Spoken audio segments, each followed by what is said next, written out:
বার্তা এক নজর।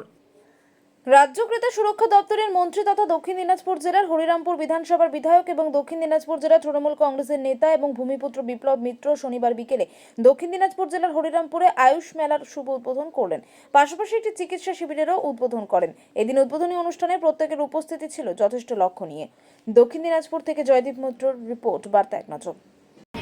বর্তমান যুগে যারা এই বার্তাটা দিয়ে পৌঁছে দেবেন এবং অবশ্যই সঙ্গে সঙ্গে যারা আমাদের একটু আগে দেখলাম একজন বয়স্ক মহিলা এবং একজন ছোট্ট একটি মেয়ে, দুজনে মিলে যে ডেমনস্ট্রেশন তারা দেখালেন এখানটা করে এর মাধ্যমে নিজেদের সুস্থ রাখতে পারেন, সেই ব্যবস্থা আমাদের সরকার থেকে এটা করা হয়েছে।